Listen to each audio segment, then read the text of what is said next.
पिछले कल हमने देखा कि हिमाचल प्रदेश में कोविड के मामलों में एकदम काफ़ी बढ़ोतरी हुई है, यानी कि 300 का आंकड़ा पार हो गया।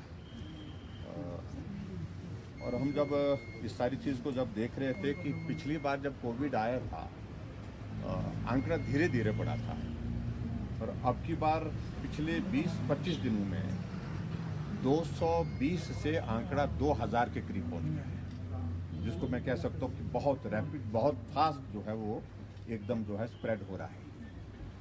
ये हमारे लिए चिंता का विषय है। और हम इस बात भी देख रहे हैं कि जो हमारा जो पंजाब के साथ एडजॉइनिंग डिस्ट्रिक्ट है, चाहे वो कांगड़ा है, चाहे ऊना है, चाहे वो हमारा सोलन है, चाहे हमारा सिरमौर है, यहाँ मामलों में काफ़ी तेज़ी से बढ़ोतरी हुई है। इसलिए हमने आज मीटिंग की और मीटिंग करके थोड़ा सा रिव्यू किया सारी सिचुएशन को, और कुछ चीज़ों को लेकर के हमने कुछ निर्णय किए हैं। उसकी डिटेल्स आपको प्राप्त हो जाएगी।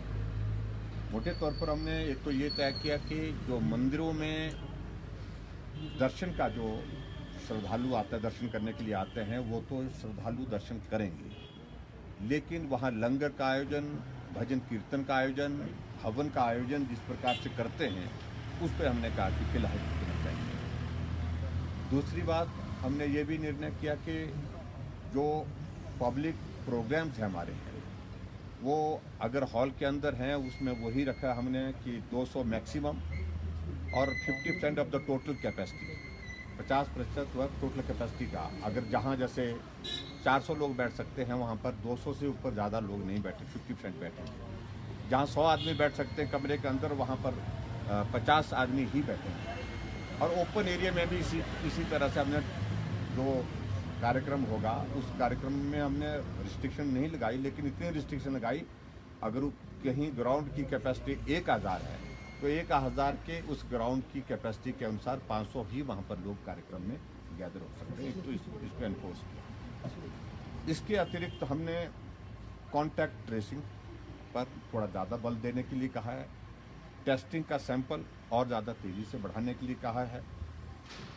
इसके अतिरिक्त जो हमारे स्कूल कॉलेजेस में जहां हमारे एग्ज़ाम हो रहे हैं, जिन क्लासेस के हो रहे हैं, बोर्ड क्लासेस के, तो वहां पर तो अभी तक जो है उस तरह से उस पर रिस्ट्रिक्शन नहीं लगा रहे, लेकिन एक हफ्ते के लिए हम कल के बाद इस बात को लेकर के जो है वो स्कूल बंद करने के लिए एक ये कर रहे हैं, क्योंकि उसमें ऑलरेडी 3-4 दिन की, शायद 4 दिन की छुट्टियां बता रहे थे। तो ऐसे में ये भी हम कदम उसमें ले रहे हैं। तीसरे,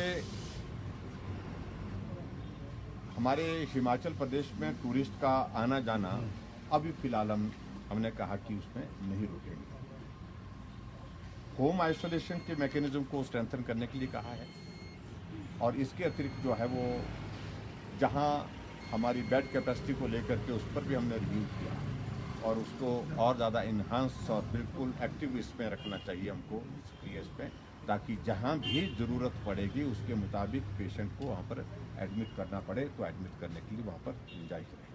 इन सारी बातों को लेकर के हमने कुछ एक निर्णय किया। लेकिन पड़ोसी राज्य है पंजाब, वहाँ पे हालात बहुत ख़राब हैं। ऐसे में टूरिस्ट अगर हिमाचल में एंटर होता, दाखिल होता है, तो किस तरह से मैपिंग करेंगे, ट्रेसिंग कैसे करेंगे? इसी बात को लेकर के देखिए, एक बात मान करके चलिए, पिछले साल का सीज़न भी हमारा टूरिज़्म का बहुत बुरी तरह से तबाह हुआ कोविड के कारण, और अभी भी हम इस बात को लेकर के मान के चल रहे हैं कि टूरिस्ट का सीज़न आने वाले समय में जो है वो जो आने वाला शुरू हो रहा है, हमारा टूरिस्ट सीज़न हो रहा है, उसमें SOP जहां होटल में और होम स्टे में, उसको तो हमने कहा कि उसको तो लागू करना ही है, ठीक तरह से लागू करना है, सख्ती के साथ लागू करना है, लेकिन टूरिस्ट को रोकना अभी फिलहाल उचित नहीं है।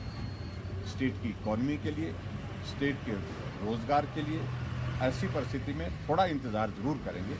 हाँ, अगर बहुत ही तेज़ी से बढ़ोतरी मामलों में होती जाएगी कोविड के, तो उस सूरत में रिव्यू करेंगे, फिर से रिव्यू करेंगे। मतलब टीचर उनका क्या रहेगा, वो स्कूल में आप आएंगे कि नहीं आएंगे सर? टीचर्स तो आएंगे फिलहाल। कई जगह पेपर भी हो रहे हैं सर, पेपर भी मैंने कहा ना, जहाँ पेपर हो रहे हैं वो उनको करेंगे।